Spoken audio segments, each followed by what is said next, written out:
All right, guys, so we know that we've been working on our argumentative essay, right?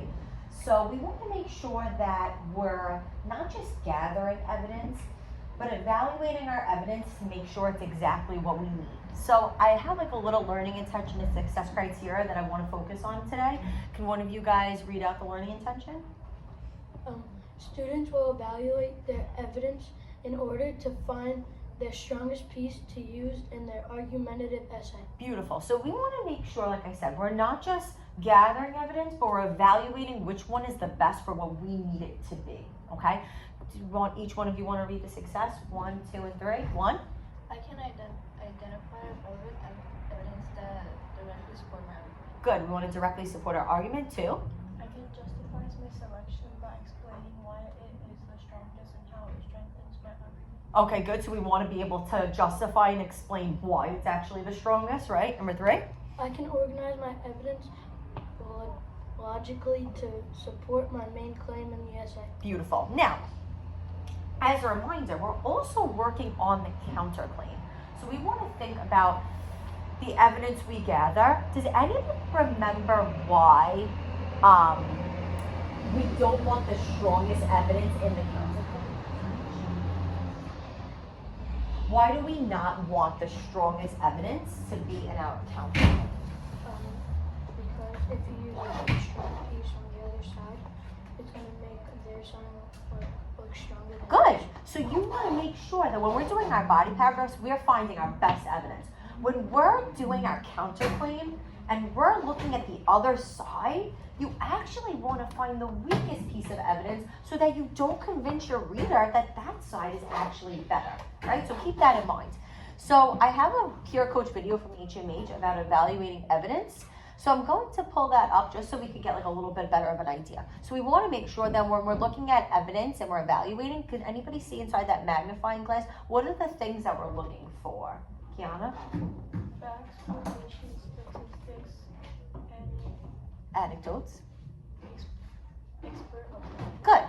Remember yesterday, even when we were talking about the ISS, and there was a piece of evidence that said it was expensive to go to space. But then there was further evidence that said it cost $1.2 trillion, and there was like actual numbers as to why it was expensive. That is stronger because it's actually a statistic where you're giving a number, right? So you want to keep in mind that when you're looking at your evidence, yeah, there might be a piece of evidence that fits, but it's necessary to choosing the best one to really support your argument. Does that make sense so far? Okay, so I'm gonna put this video on.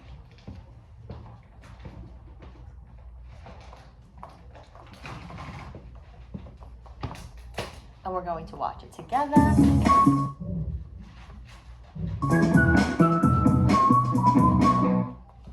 Hi, I'm here to talk to you about evaluating evidence.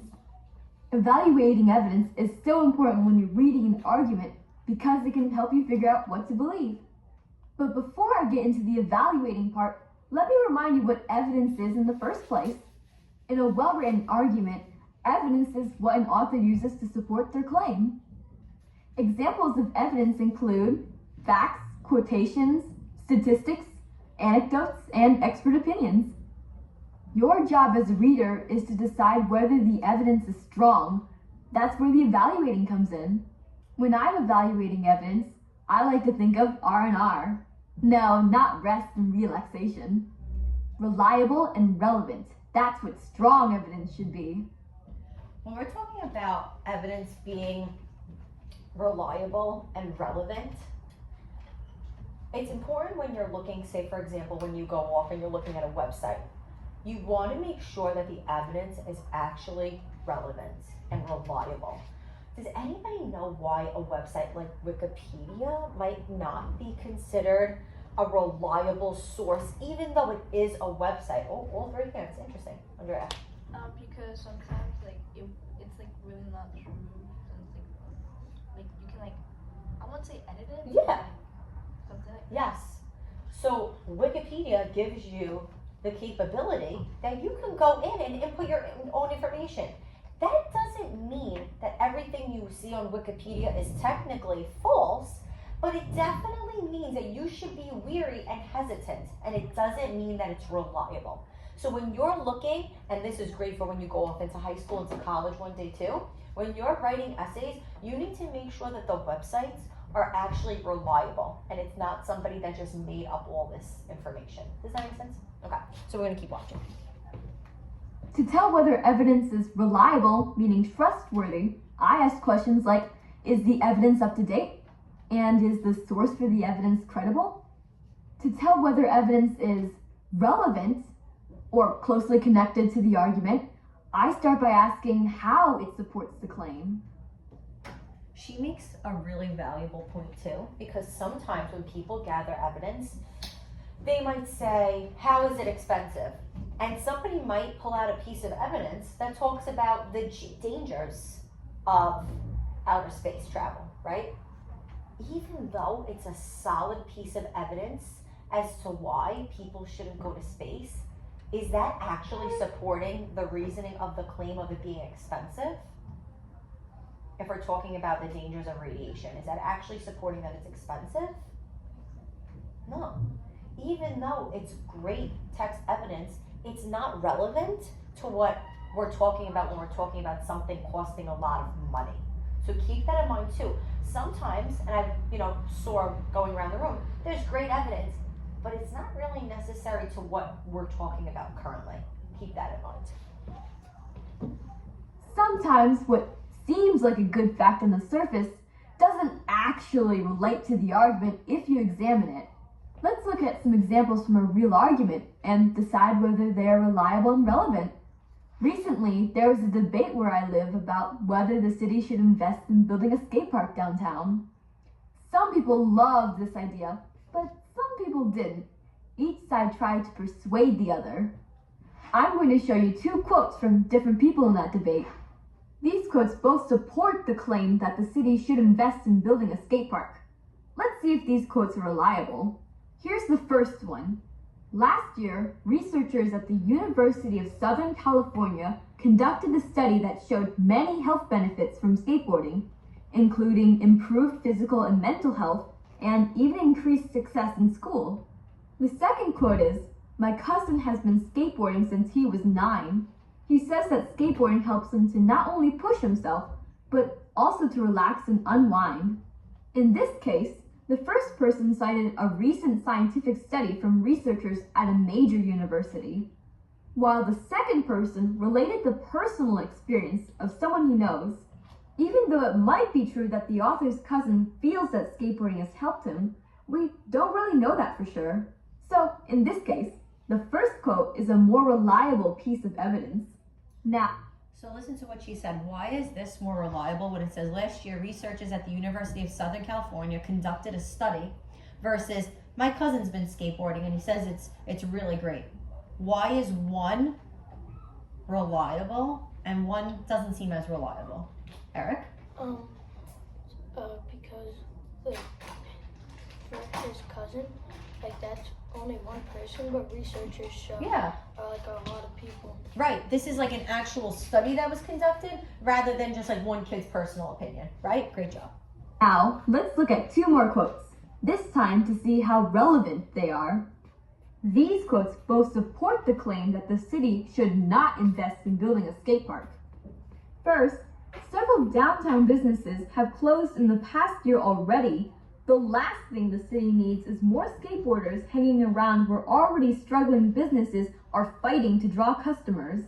And second, a survey conducted last fall shows that 33% of the population ranks additional playgrounds as the most important recreational improvement, and only 18% ranks a skate park as most important. In the first statement, the person suggests that businesses aren't doing well because skateboarders are hanging around. But there are lots of reasons why the businesses could be struggling. Without making a solid connection between skaters and the businesses closing, this quotation isn't very... Right, so if you're looking at this, it's like several downtown businesses have closed in the past year. And now it's said, we don't just need more skateboarders hanging around. They're not really relevant. It's not really connecting the two ideas, right? relevant to the claim. But notice how the second statement provides specific information about what the population of the city wants. The actual Does anybody see the statistic in this? 33% of the population ranks additional playgrounds as the most important recreational improvement, and only 18% rank them the other way. Does anybody see where we're seeing stats to make it stronger? Where do you see that, Kiana? 33%. Yeah, and 18%. good job. Actual desires of the community are very relevant to the claim. I hope I've given you some helpful tips on how to Okay, so.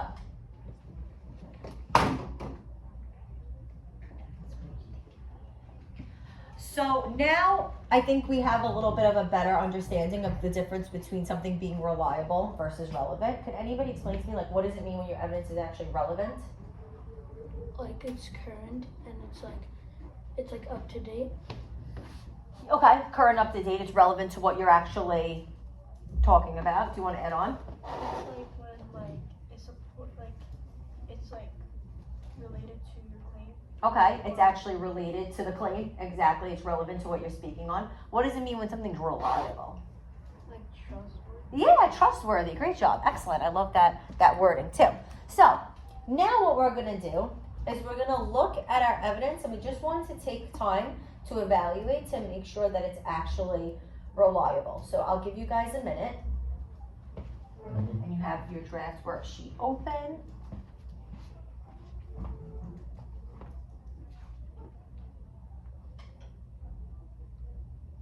And you'll be skimming through to make sure that your claim is matching the evidence and that it's reliable and it's also from a reputable source. Okay, good. So I'm gonna especially how Eric's talking about how other countries are able to collaborate each other with if we send humans. His evidence is that the orbiting laboratory and construction site combines the scientific expertise of 16 nations. That means that 16 different nations are able to work together, right? Just keep in mind you copied and pasted that twice. Yeah, just let me go back. And just take one of those out, you see? It says 16 nations 2 times. It was here and then it was also right there. But that's great. So we want to keep that in mind. That was solid, making sure that it actually matches. He's talking about the different nations collaborating, and then he's giving a piece of evidence showing how many nations using a stat and number to let us know how many people are doing that in different countries. Excellent job. So we'll continue that, and as we work together, we'll deepen our understanding of our essay. Great job.